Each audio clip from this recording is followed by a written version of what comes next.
Adik sekalian yang kami banggakan, hari ini saya tidak akan berpanjang lebar, ya, berpanjang lebar mengantarkan ini tentu sudah luar biasa. Kita akan bersama dua narasumber kita, Bapak Ibu dosen dan juga senior dan juga para expert di bidangnya masing-masing. Yang luar biasa, nanti kita akan bersama dengan Ibu Das Salirawati MSI atau Dr. Das Salirawati MSI. Beliau sudah ada di depan kita, tepuk tangan untuk Bu Das. Oke. Tepuk tangan untuk Bu Das. Oke, siapa yang sudah mengenal Bu Das Salirawati? Belum, berarti jarang berselancar ya. Beliau ini juga YouTuber. Wah, sosial medianya juga ada, fotonya juga ada. Jadi kalau lihat fotonya di YouTube atau di googling nanti, jangan ini ya, jangan kaget kok beda fotonya dengan aslinya gitu ya. Lebih cakep aslinya. Yang kedua nanti kita akan bersama dengan Pak Eri Indriawan. Pak Eri tadi udah ada, Pak Eri luar biasa. Terima kasih Pak Eri kehadirannya. Nanti kita akan disemangati oleh dua narasumber kita ini yang luar biasa. Adik sekalian yang kami banggakan, wah ini saya tidak perlu panjang-panjang, kita akan langsung ya. Pertama akan saya bacakan kurikulum vitae-nya beliau. Pertama adalah Bu Das Salirawati, beliau ini adalah dosen di Universitas Negeri Yogyakarta, UNY, biasa disingkat UNYIL. Nah kalau di UNYIL mana UNYIL itu UNY, UNW, bukan New York University bukan, di UNYIL, UNY. Pendidikan kimia, ya pendidikan kimia. Sarjana S1-nya pendidikan kimia, dulu IKIP, kemudian magisternya magister biokimia dan doktoral di pendidikan dan evaluasi pendidikan di Pasca Sarjana Universitas Negeri Yogyakarta. Dan kemudian nanti narasumber yang kedua kita akan bersama dengan Pak Eri Indriawan. Beliau ini adalah karir pendidikannya pertama di Ilmu Komunikasi UGM, yang kedua atau S2-nya di Magister Ilmu Filsafat, MPhil, konsentrasi Filsafat Komunikasi, Sekolah Tinggi Filsafat Riyakara. Ini salah satu perguruan tinggi filsafat terkemuka di Indonesia.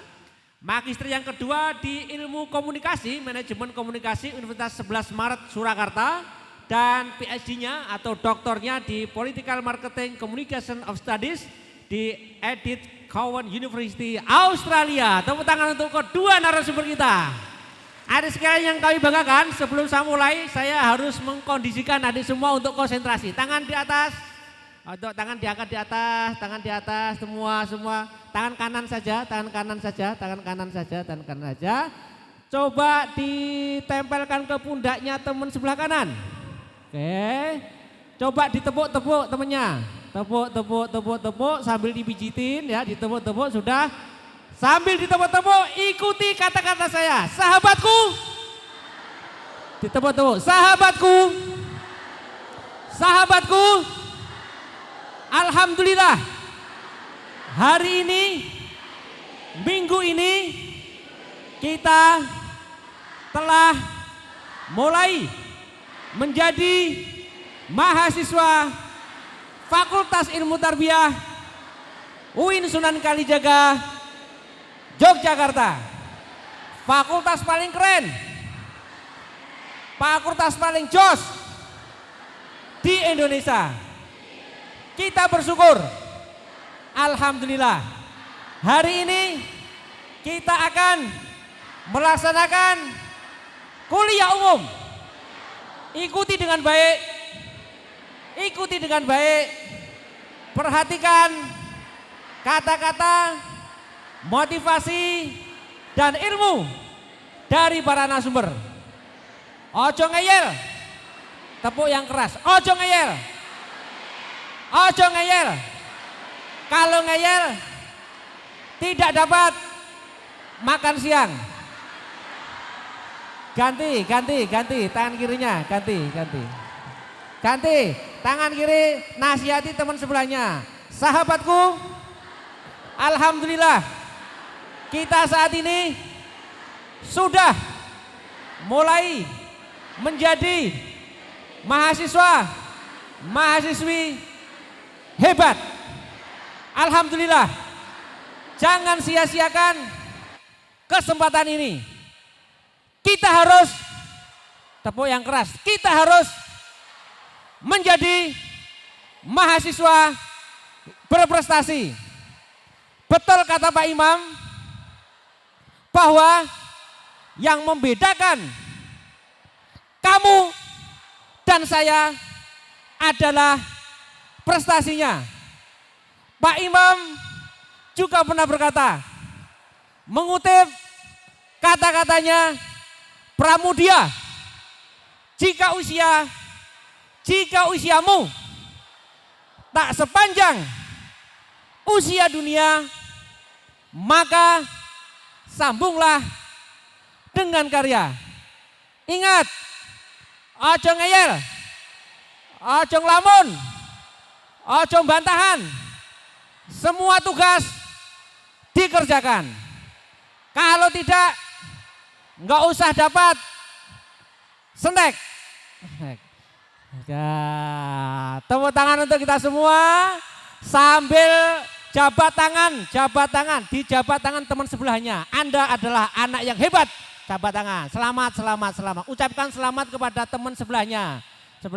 Ucapkan selamat. Terima kasih. Kita serahkan waktu sepenuhnya kepada Ibu Dasarilawati. Assalamualaikum warahmatullahi wabarakatuh. Bahagia sekali saya ada di ruangan ini bertemu dengan para mahasiswa baru yang wajahnya cerah ceria, ya kan? Dimana di sini saya tanya, ada yang namanya Titik? Ada yang namanya Titik? Enggak ada ya. Di UNJ itu nama itu sekarang Tamara, Aulia, Alicia. Kenapa namanya susah-susah ya? Nama-nama seperti itu nanti pada saat terjadi gempa bumi tidak ada yang selamat. Yang selamat itu hanya yang namanya Titik, karena adanya cuma titik kumpul, nggak ada Aulia kumpul.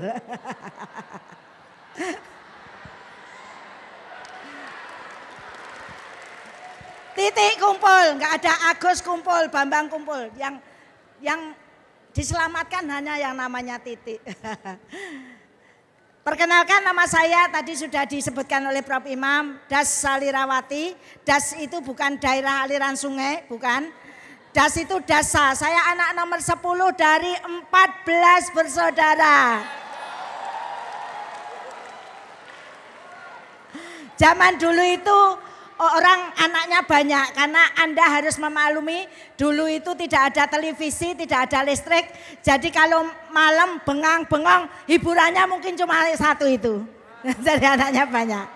Alhamdulillah waktu itu belum ada KB, jadi saya bisa lahir. Saya anak nomor 10. Alhamdulillah yang kedua, saya anak orang miskin, saya syukuri. Karena kalau orang kaya pasti keluarga saya bertengkar. Kenapa? Karena kalau kaya pasti hartanya 7 turunan.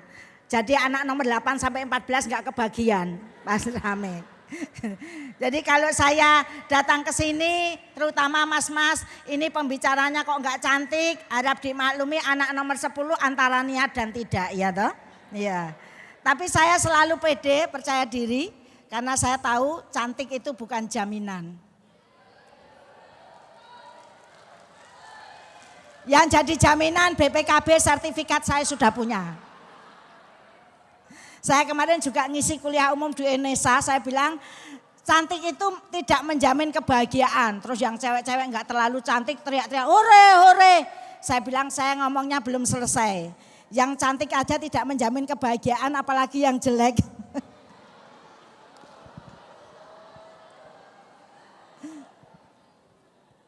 Saya mulai, ini saya beri judul Merendah Masa Depan Menjawab Tantangan Zaman. Oh ya, saya berasal dari Solo, mungkin di antara ini ada yang dari Solo. Saya masih turunan Pak Jokowi, masih saudara dengan Pak Jokowi. Ya, jadi jangan macam-macam sama saya. Ya, karena Pak Jokowi kalau ketemu sama saya pasti nanyanya, saudara siapa ya? Berarti saya saudaranya. Ya. Ini profil saya tadi sudah dibacakan oleh Prof. Imam. Jadi saya S1 di UNJ Jakarta, S2 saya di ITB, ya, Institut Teknologi Bandung. Saya mengambil jurusan biokimia rekayasa genetik. Jadi nanti kalau ketemu sama saya, di samping saya ada cewek cantik, itu jangan heran itu adalah anak saya, itu hasil rekayasa genetik. Nah, karena anak saya cantik, saya tidak cantik gitu ya. Jadi dari kecil anak saya itu sudah membuli saya. Jadi saya bawa kemana-mana orang tidak percaya itu anak saya. Sehingga di tas saya itu selalu ada kakak. Karena takutnya kalau nggak dipercaya gitu ya. Nah ini saya pernah mengajar di Fakultas Saintek, bahkan saya dulu dianggap sebagai pendiri Saintek. Jadi tapi kemudian dosennya sudah banyak, kemudian saya meninggalkan UIN dengan rasa bahwa UIN sudah mampu untuk berdiri sendiri. Saya ingin menayangkan profil saya supaya Mas dan Mbak lebih tahu tentang diri saya ya, sedikit ini. Saya pernah jadi artis stand up komedi Metro TV selama 2 tahun, jadi dikontrak dulu. Tapi bukan melalui lomba. Jadi saya memang ditemukan oleh Om Ramon Papana. Kalau Anda pengen tahu ada di YouTube ya. Tapi namanya enggak Dasalirawati, tapi Wati Salsabila. Karena nama artis itu enggak boleh nama aslinya, ternyata saya baru tahu. Jadi ini, oh pernah lihat ya. Ini saya diundang hitam putih karena saya dulu menjadi tokoh Joyful Learning, pembelajaran menyenangkan di Indonesia. Jadi saya diundang oleh hitam putih. Kok suaranya tidak masuk? Saya juga bertugas di Kementerian Jakarta. Jadi setiap Jumat, Sabtu, Minggu di Jakarta. Senin, Selasa, Rabu, Kamis di sini. Jadi nyari saya itu agak susah gitu ya. Dulu saya di bagian tim konsorsium sertifikasi guru nasional. Di mana timnya ada 7, saya satu-satunya perempuan. Sekarang saya pindah ke divisi Dirjen KSPSTK, Kepala Sekolah, Pengawas Sekolah, dan Tenaga Kependidikan. Jadi memang cukup sibuk. Saya juga seorang penulis buku. Ini buku saya yang ke-18, Smart Teaching itu bestseller. Jadi kalau Anda buka Google, kemudian Smart Teaching pasti yang keluar buku saya. Sehingga royalti setiap semester itu cukup tinggi karena bestseller ya. Ini yang ke-18, kemarin saya baru menerbitkan buku yang ke-20. Jadi ini mau terbit lagi 2, jadi 22. Jadi saya dulu bekerja di konsultan Gramedia Jakarta 5 tahun. Jadi saya semua penerbit besar itu direkturnya kenal sama saya. Jadi kalau mau menerbitkan buku sangat mudah. Saya selalu mengajak dosen-dosen UIN, siapa yang mau nulis buku, saya bantu diterbitkan, mau penerbit yang mana saya bisa membantu gitu ya. Di sini Pak Darmawan Sugandar itu dari FEBI itu sudah menerbitkan 5 buku itu atas bantuan saya. Jadi ya kalau kemana-mana bilangnya Budas itu instruktur saya, padahal yang enggak biasa aja gitu ya. Nah, kemudian saya juga pas COVID kemarin karena COVID saya diajak safari keliling Indonesia oleh Pak Joni G. Plate yang kemudian kena korupsi. Jadi saya agak takut waktu dia kena korupsi, takutnya saya keciduk juga, ternyata bukan karena itu. Jadi saya keliling Indonesia 514 kabupaten kota, saya mendapatkan bagian 44 kabupaten kota karena dia kerjasama sama APKAPSI. Mungkin Mbak dan Mas harus tahu karena orang pendidikan ya. APKAPSI itu apa? Asosiasi Pemerintah Kabupaten seluruh Indonesia di bawah Kementerian Pendidikan Nasional membawahi 514 kabupaten kota dan kebetulan saya di sana menjadi dewan pakarnya. Jadi biasanya kalau APKAPSI diminta ceramah yang disuruh saya gitu ya. Nah, ini beberapa tempat yang saya datangi waktu itu. Jadi Boyolali, Sanggo, Kerinci, Lampung, Batubara gitu ya. Seperti biasa saya sebelum memulai ceramah pasti saya bernyanyi, itu pasti. Ada yang tahu lagu Taman Juruk? Nah, Cak Nan ya?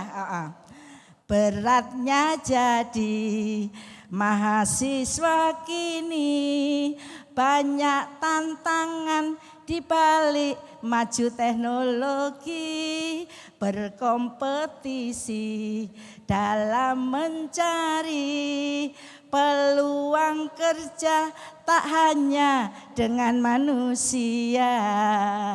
Oh, kejujuran menjadi barang yang langka karena semua bantuan telah tersedia.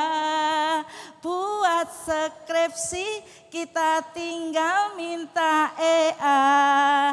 asalkan kita siap miliki biaya.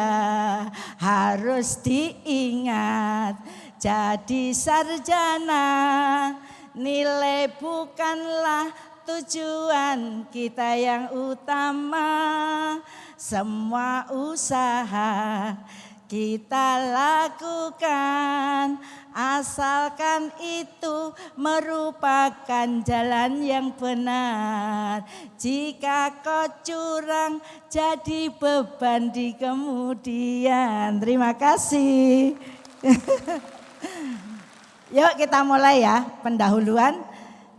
Mas dan Mbak sekalian, kita sekarang berada di era yang super canggih. Era globalisasi, Anda menyebutnya era milenial, Anda menyebutnya era digital, Anda menyebutnya era revolusi industri 4.0, apapun sebutannya. Yang jelas sekarang ini semuanya serba canggih. Semua bidang kehidupan itu tercover di dalam kemajuan teknologi, termasuk bidang pendidikan. Mahasiswa juga kena imbasnya. Alangkah Anda sangat dimanjakan dengan teknologi saat ini. Dulu pacar saya di Solo, saya di Jakarta, nungguin surat 10 hari baru datang. Karena belum ada handphone, belum ada gadget. Anda sekarang gampang sekali, pacaran LDR yang jangan lupa makan pagi, wah mengingatkan gampang. Yang jangan lupa makan siang, yang jangan lupa makan sore. Pacarmu jawab, aduh aku keseretan, gak diingetin minum, jadi cuma diingin makan. Coba kalau dulu saya yang jangan lupa makan pagi, suratnya datang seminggu saya sudah mati. Alangkah enaknya penjenengan. Tapi apa Mas dan Mbak? Di balik Anda dimanjakan teknologi, sebenarnya Anda adalah generasi yang paling berat bebannya berkompetisi di dalam mencari pekerjaan. Kenapa? Musuh Anda bukan hanya manusia. Musuh penjenengan itu teknologi Mbak dan Mas. Kemarin saya mengantarkan mahasiswa saya studi ke Unilever. Kata yang menerima kami mengatakan gini, dulu kalau membungkus sabun sampai jadi itu butuh karyawan 10. Sekarang hanya butuh 2 Ibu. Artinya apa? Yang lainnya digantikan oleh mesin. Artinya apa? Ada 8 lapangan pekerjaan yang hilang. Itu baru 1 tempat. Jadi di balik Anda dimanjakan teknologi, sebenarnya ada satu hal yang Anda ini sangat berat. Bukan saya menakut-nakuti, tapi itu kenyataan yang Anda hadapi. Jadi sekarang ini mahasiswa kena imbas apa? Tergila-gila dengan gadget. Waduh.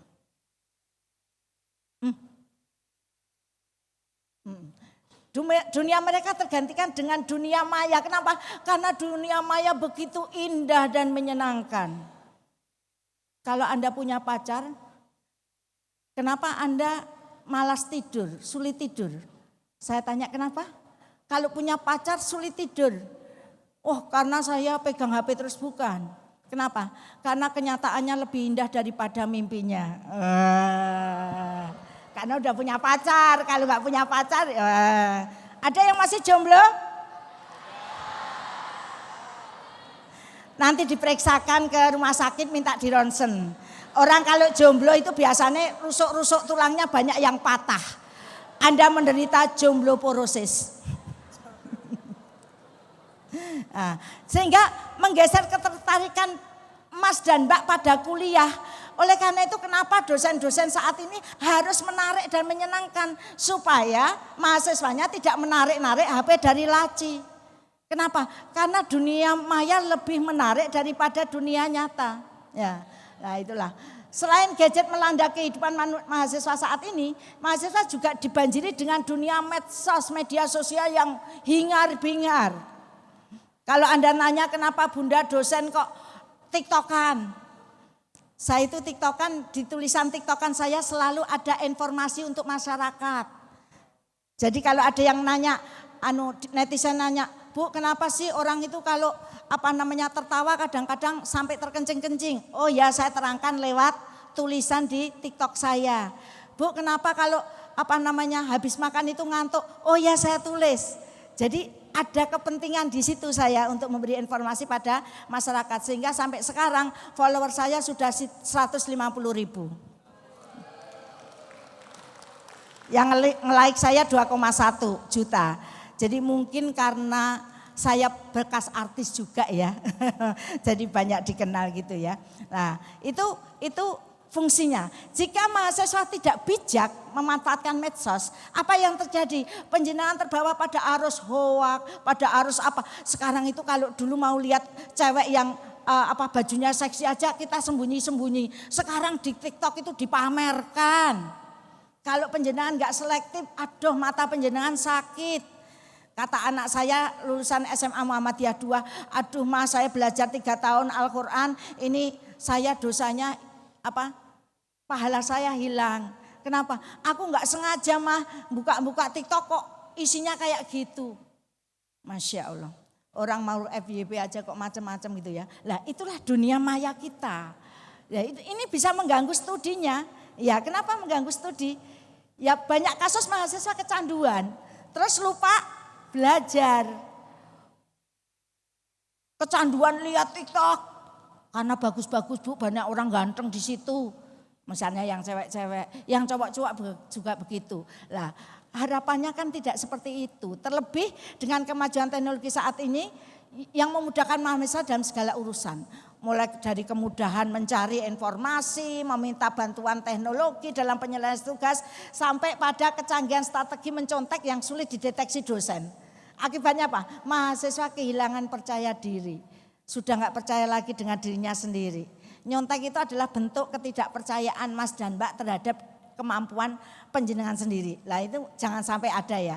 Lah kita lihat. Orang nyontek itu sekarang segala macam bentuk contekan seperti ini. Ini ada yang di kuku, ada yang pura-pura tangannya di atas gitu ya. Ada yang di botol minuman gitu ya.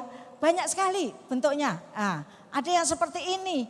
Bahkan sampai paha pun menjadi tempat untuk menyontek. Aduh, nah, ini kok agak angel ya. Nah, tadi yang ini belum kelihatan. Iya. Nah, apakah kita akan melakukan gerakan anti nyontek? Kita demo gerakan anti nyontek. Wah, kalau ada itu saya paling depan mungkin. Supaya mahasiswa itu sadar bahwa nyontek itu enggak ada gunanya untuk apa. Ya. Nilai tinggi tapi itu bukan kejujuran. Aduh, rada angel. Nah.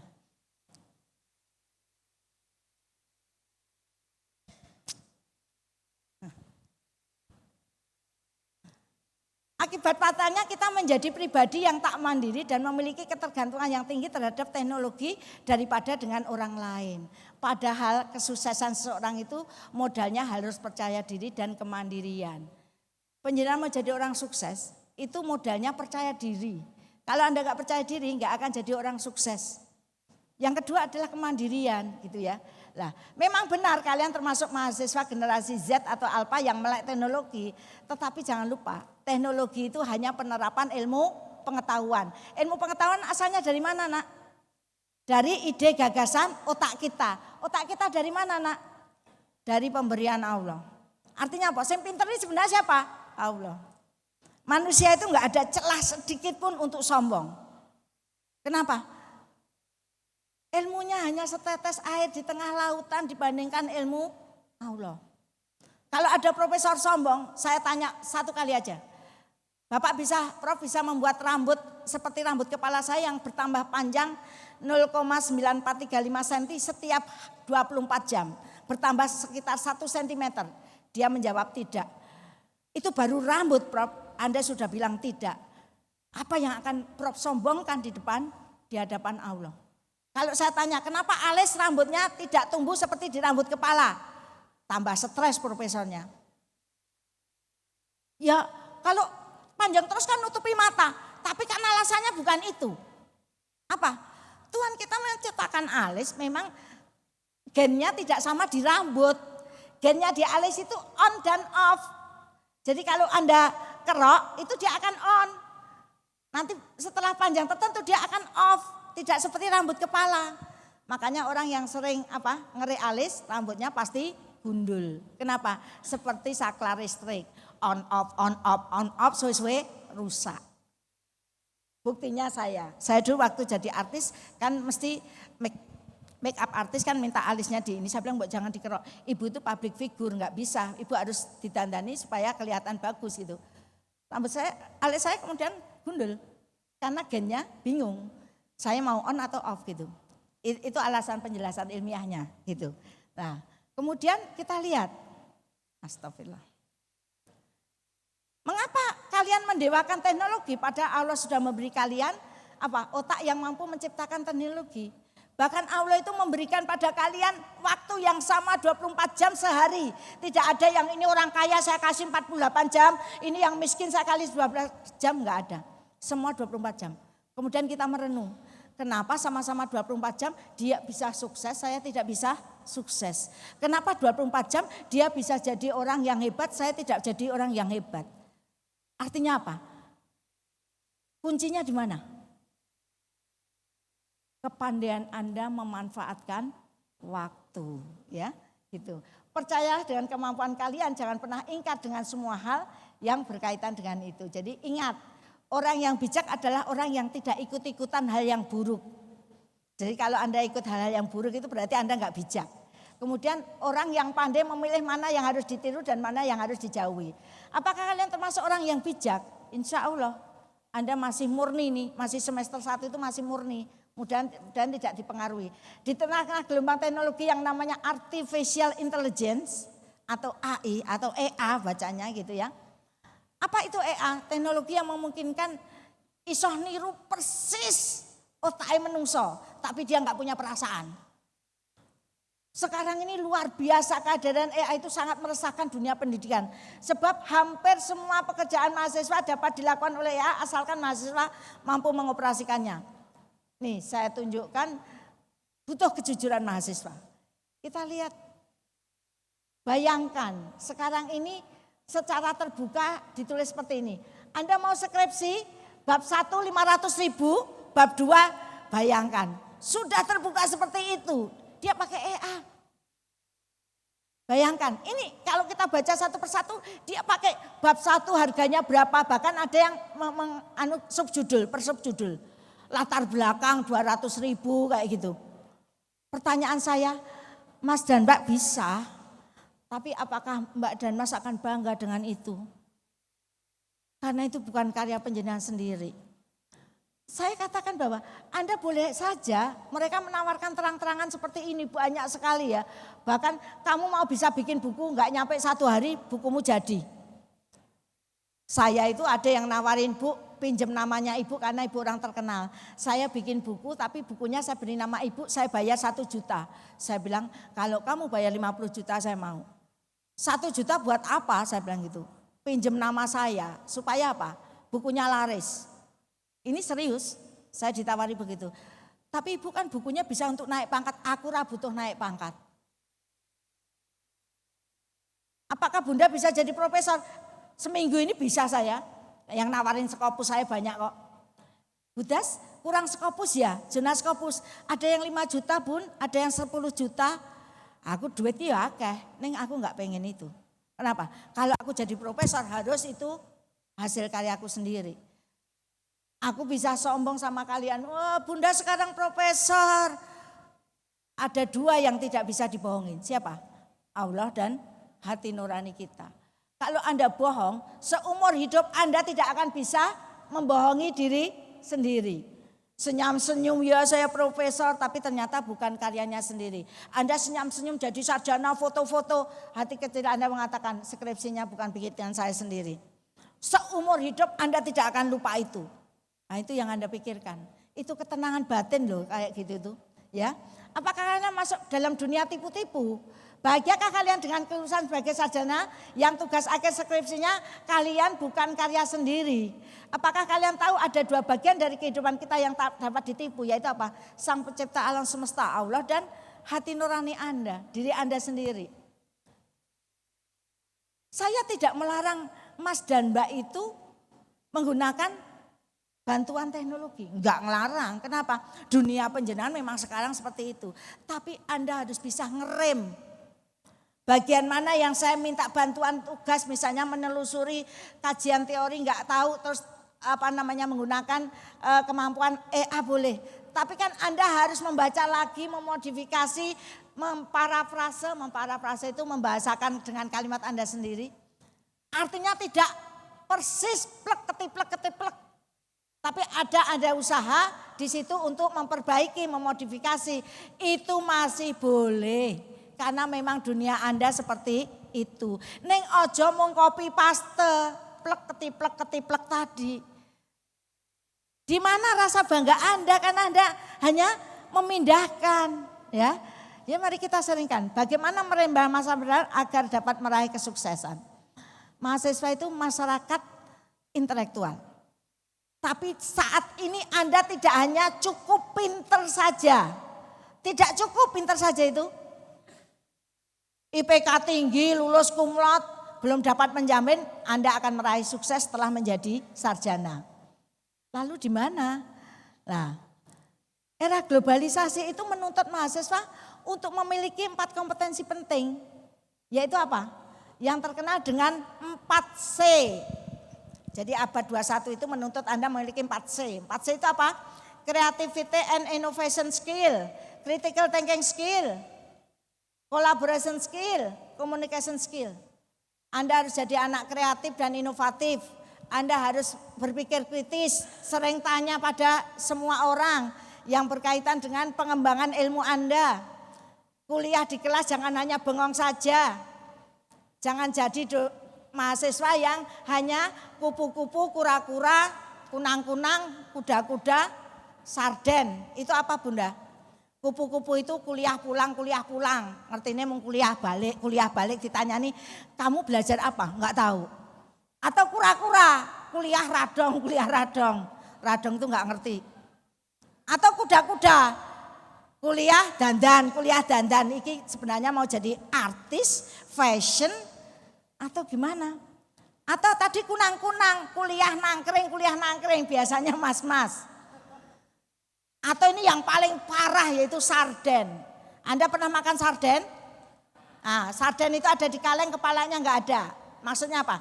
Anda di ruang kelas itu, kepalamu di situ tapi pikiranmu enggak di kelas. Itu paling banyak. Begitu ditanyain dosennya jelas, amblas. Terang, hilang. Itu paling banyak mahasiswa seperti itu. Kelihatannya ngeliatin dosennya, ditanya, ngerti mas? Banyak itu. Nah, Anda jangan seperti itu kalau Anda pengen jadi orang sukses. Ya. Jika hasil memanfaatkan teknologi AI dalam membantu kelancaran, no problem. Tadi sudah saya katakan no problem. Ya. Tentu tidak, asalkan sebatas membantu. Sebab kalian memang berada dalam dunia teknologi AI. Saya sampai di sini, datang ke sini, tidak meminta Anda jangan kenal EA, enggak. Anda juga harus kenal karena itu dunia penjenengan. Tapi sekedar membantu. Tidak dipakai untuk menyelesaikan semua tugasmu. Saya kan punya duit Bu. Itu urusan beda ini, urusan duit. Saya itu pernah diundang nyeramai siswa-siswa yang di homeschooling Primagama. 1,5 jam itu kayak disiksa setahun saya. Siswa dengan kekayaan orang tuanya yang luar biasa itu dikai pendidikan itu ramudeng.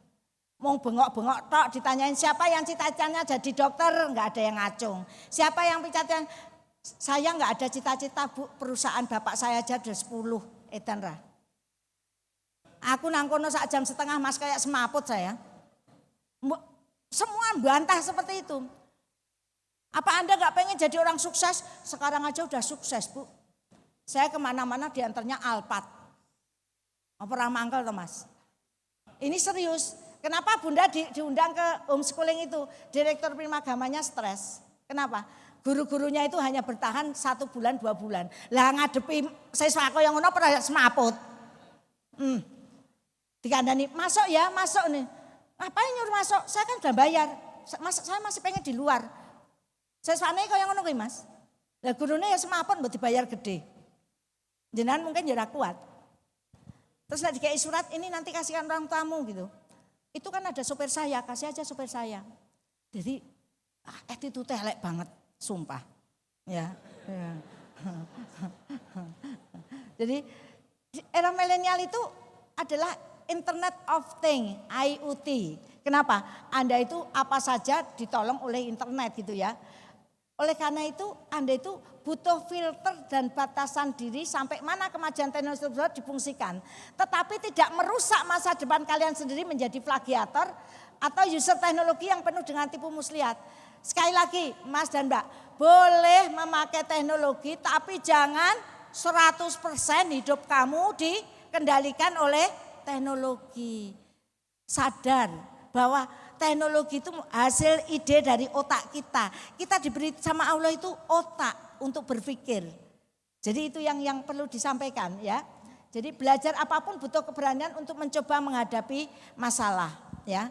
Ini kita lihat, orang menghadapi masalah itu kudu diajari. Orang kok langsung disuapi tapi diajari.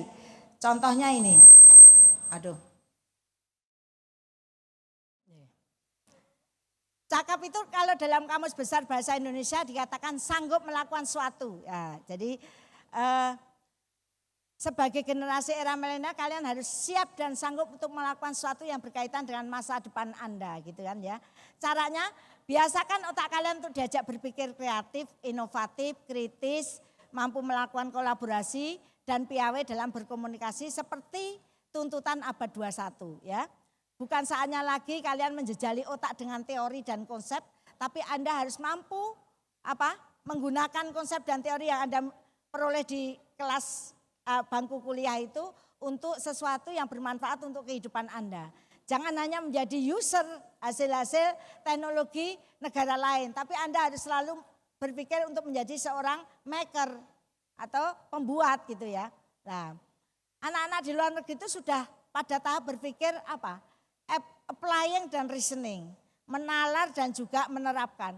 Tapi kita itu masih bertanya-tanya apa, siapa, kapan, di mana, berapa kali, berapa banyak. Itu adalah suatu lot. Lot itu lower order thinking skill.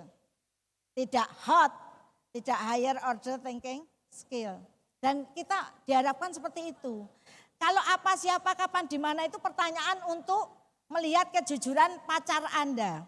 Jadi kalau Anda punya pacar, Anda melihat pacar Anda boncengan sama cowok lain, terus Anda nanya, kemarin sore aku melihat kamu boncengan sama siapa? Siapa sih? Itu yang ini, mana sih? Dia pasti selingkuh. Kenapa? Karena pertanyaan apa, siapa, kapan, di mana itu pertanyaan nggak usah pakai mikir bisa jawab. Kalau dia nggak selingkuh, kemarin kamu sore boncengan sama siapa? Oh itu kakak sepupuanku baru pulang dari ini. Terus ngapain? Mau beli oleh-oleh. Kalau dia jawabnya lancar, itu berarti dia tidak selingkuh. Nanti kalau sampai rumah, Mbak tanya pacarnya, Mas aku dapat jaket alma mater. Jaket alma materku warnanya apa Mas? Kalau dia jawab hijau, tanda-tandanya cintanya mulai hilang. Kenapa? Harusnya dia bilangnya tidak hijau. Merah kayak hitam kayak kenapa? Karena cinta itu buta. Jadi nggak bisa melihat warna. Nah di luar negeri itu sudah berpikir bagaimana membuat robot atau memikirkan bagaimana melestarikan lingkungan. Sementara sebagian besar dari kalian masih sibuk memikirkan bagaimana membuat contekan yang canggih yang tak dapat ketahuan. Nah, jadi mindset Anda harus diubah. Mindset, pola pikir Anda harus diubah. Dari fake mindset menjadi apa? Grow mindset. Fake mindset itu gimana sih Bunda Des? Fake mindset itu bisa aku ya cuma ini, terserah. Jadi orang yang tidak mau berubah. Stagnan, jalan di tempat. Tapi kalau grow mindset itu berkembang. Ya saya mau mencoba itu gitu ya. Nah itu grow mindset. Nah sekarang bagaimana cara menyiapkan diri menjadi generasi? Nah tadi saya katakan. Anda harus kreatif dan inovasi.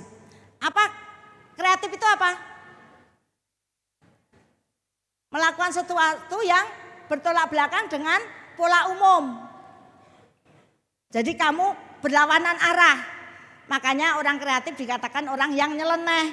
Karena dia beda dengan orang umum. Inovatif? Apa? Memberikan sesuatu yang baru pada sesuatu yang sudah ada. Itu namanya inovatif. Contohnya seperti ini. Ini kreatif. Kalau orang yang berpikir kreatif, mikirnya apa? Paku kalau dibuang itu berkarat, dia pasti berpikir, bagaimana ya supaya paku yang berkarat itu bisa dipakai lagi. Itu orang kreatif. Tapi kalau orang yang tidak kreatif, ya sudah paku dibuang ya berkarat, ngapain sih kalau ini beli lagi. Nah, itu orang yang tidak kreatif. Nah, terus ini contoh yang kreatif. Jadi saya pernah naik mobil sama anak saya, tiba-tiba ada motor keluar dari gang dan dia berlawanan arah. Anak saya karena kaget, saya buka jendela. Hei, melawan arus. Jawaban dia apa? Ini jawaban dia. Daripada melawan orang tua, kreatif itu. Ini peristiwa betul-betul terjadi di Jalan Galeria itu. Jadi saya teriakin, hei melawan arus. Dia jawabnya, daripada melawan orang tua. Kurang ajar tuh. Itu kreatif tapi kreatif jelek. Ya. Terus berpikir inovatif. Dulu pakai setrika, sekarang ada mesin setrika. Dulu baterai sekali pakai dibuang, kemudian sekarang pakai yang bisa dicas. Tapi kalau dicas itu berarti harus ada listrik, terus dirubah lagi menjadi apa? Power bank. Ini inovatif. Kalau yang tadi kreatif. Sekarang saya tanya, ini termasuk kreatif atau inovatif?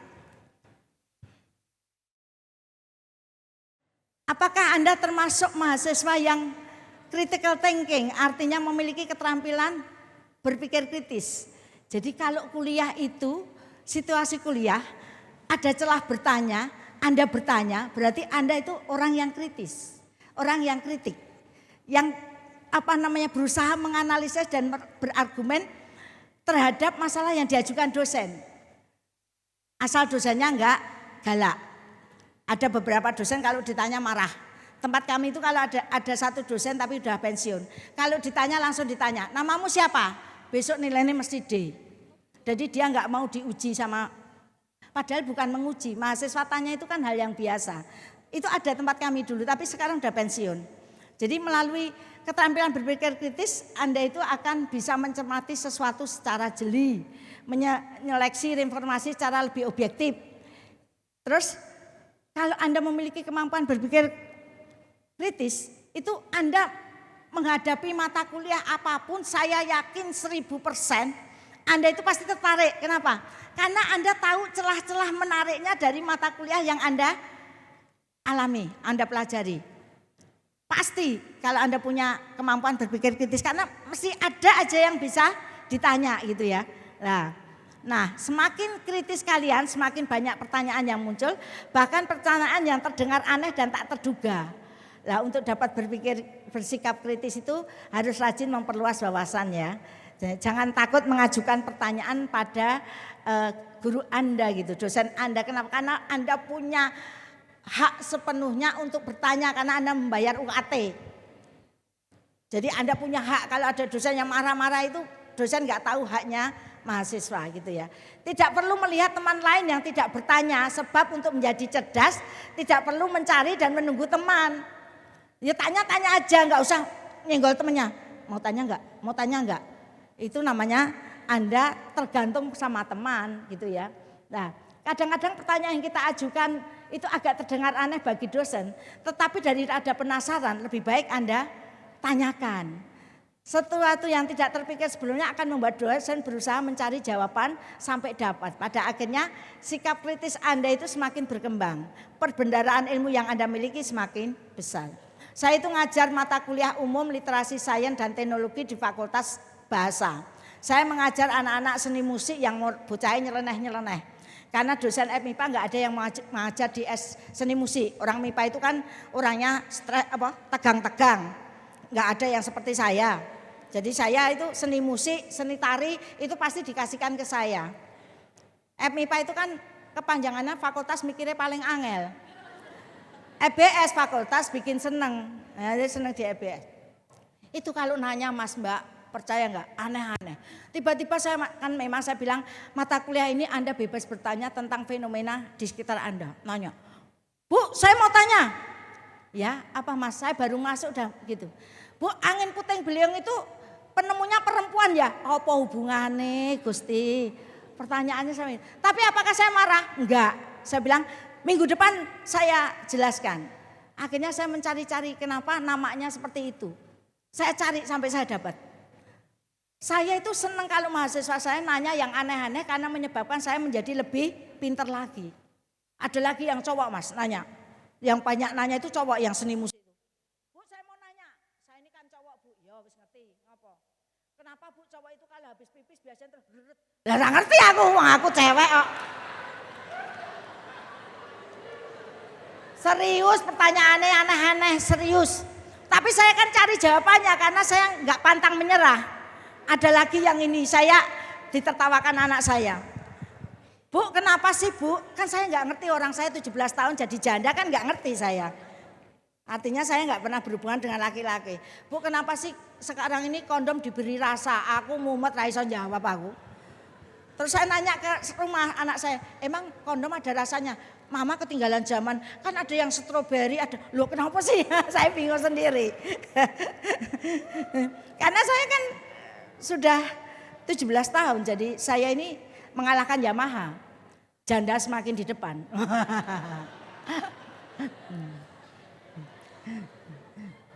Jadi artinya apa? Untuk bisa menjadi orang yang kritis itu butuh apa nak? Latihan.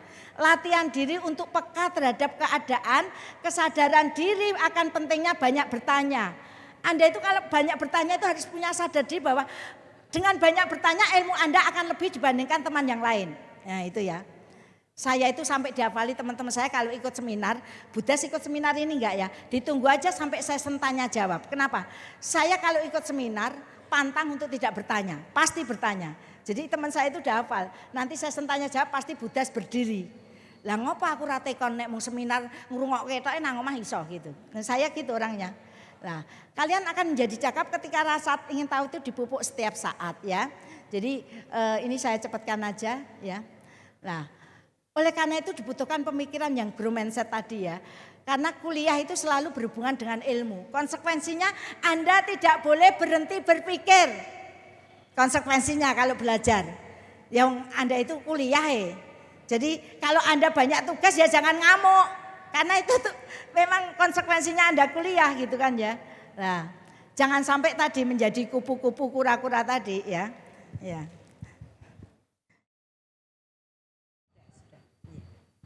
Ya, yang berikutnya adalah collaboration skill atau keterampilan berkolaborasi. Anda dari SD, SMP, SMA seringkali diminta untuk presentasi ke depan, itu sebenarnya adalah salah satu latihan Anda memiliki kemampuan berkolaborasi dengan teman satu kelompok Anda. Kamu nanti yang ngomong ya, saya nanti yang jawab. Itu kan udah kerjasama itu. Nah, sejatinya tak ada orang sukses tanpa orang lain. Jadi sehebat apapun kita itu pasti butuh orang lain ya. Enggak ada yang kita hidup selalu butuh orang lain. Oleh karena itu Anda harus selalu sharing dengan sesama teman.